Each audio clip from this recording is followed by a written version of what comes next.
Let me go home. Get me out of Iraq. Give me some blues. I got the blues. I got the IRAQ blues.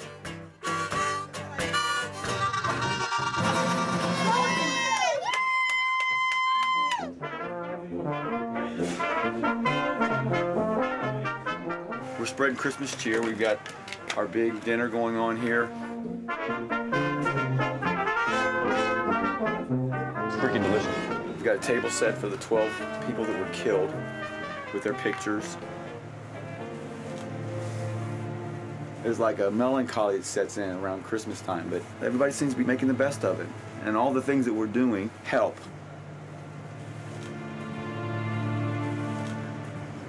Being away from your family at Christmas time is difficult. Normally everybody's with family and friends, and out here we are our family and friends. Many times you'll see people not doing real good out here at Christmas. We're gonna make it.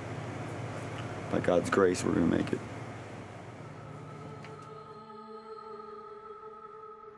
With emotions running high after the arrest of the Iraqis, a sergeant in the chow hall has just told Popov that the interpreters should be forced to eat in a separate area. Both soldiers and Terps, as they are called around the base, heard the conversation. I go into the chow hall, I get these looks. I go over to sit down at the table across from him, and he's like, "You got any American friends anymore?" I'm like, "What?" I said, "I'm everybody's friend." And then he went on this tirade about how the Terps should be in separate chow halls. I'm like, "Dude, you're wrong." I'm like, these guys laying their life down on the line every single day. It's like we are. I'm not surprised by it, but I'm equally disappointed. And I told him straight up, you're wrong on 2 counts. A, you think that. B, you're discussing it loudly in here. You said the Terps heard it in the chow hall, right? Well, think of all the soldiers that heard it in the chow hall. Exactly. I think that there's still misunderstanding. It's not only soldiers who are suspicious of Maybe interpreters. he says, no, Khalil, we want to... Many of their neighbors see them as traitors and collaborators, and they often receive death threats. It's hurt me a lot. It's hurt me a lot because I've been here for 2 years. I help in coalition forces, and even the Terps' job, it's very, very hard because back at home, Right. I can't go outside. Sometimes I go, but all the time I have my weapon with me to protect myself. So I said I will talk with the chaplain about that. Well, here's what it is. Bottom line. This week we had 1 or 2 interpreters that are being investigated for steroids being brought on the compound, telephones, transmission with possible bad guys, 1 guy maybe. And so then you lump everybody together in one pot, which is ridiculous, you know. It's just, it's stupidity. That's what it is. This man right here, you can't see it with his glasses on, but he lost 1 of his eyes in an IED and 80% of his other eye. Every day they go with the same missions as we do, put their lives on the line.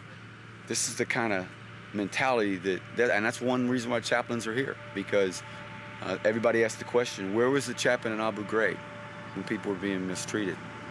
Hey, don't let that bother you, man. No. 1 stupid person in 1,000, that's not too bad. It's not even 1%, man.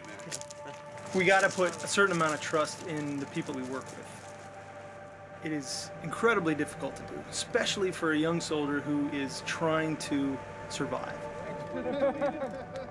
To be effective, they got to trust. They got to trust somebody who might potentially stab them in the back.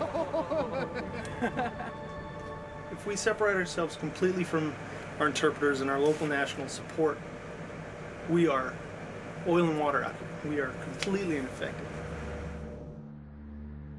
With divisions on the base growing, the pressure threatens to overwhelm the chaplain. It's the middle of the night, and he is finding it impossible to sleep. I think one thing has been on my mind because it has awakened me on occasion. I will wake up with the visions of the killed in action.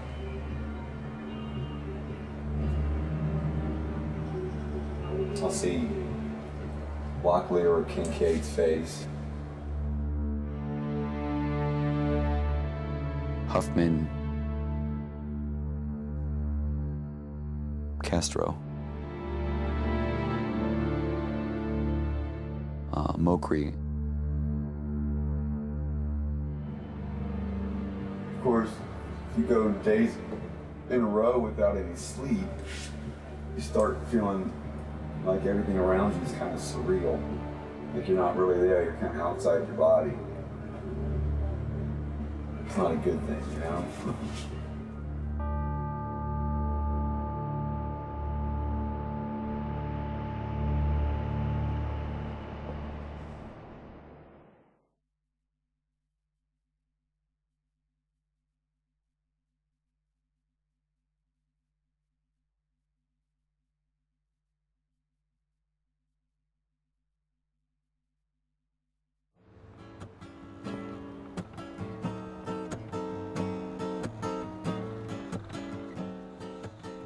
The increasing list of dead and wounded has badly shaken the chaplain and his men.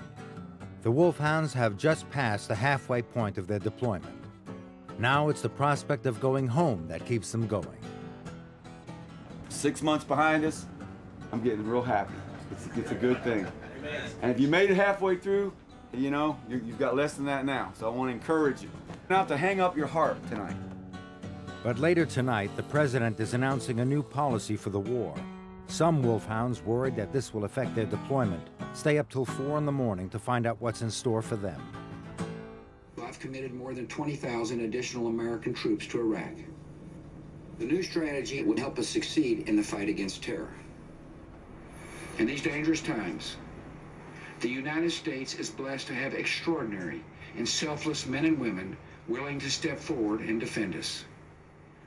They have watched their comrades give their lives to ensure our liberty, and we owe it to them to build a future worthy of their sacrifice.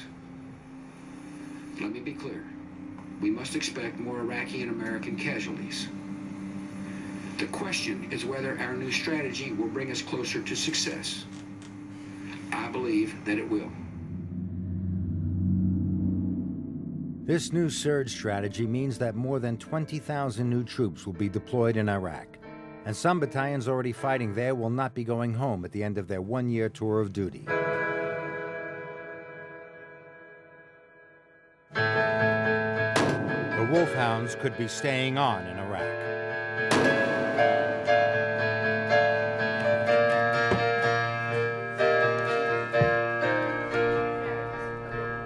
Only about another 200 houses to clear.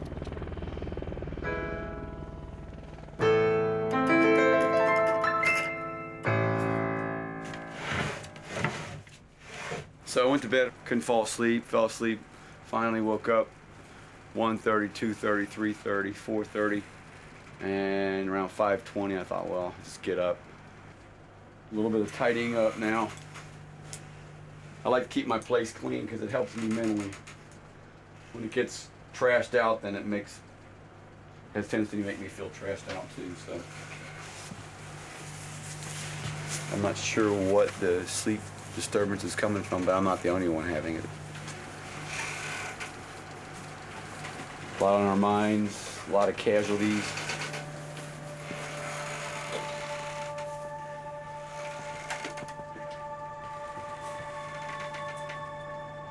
I think I have some level of depression, yeah. But I don't think that's atypical for anyone out here, considering what we've been through and what we're experiencing now. So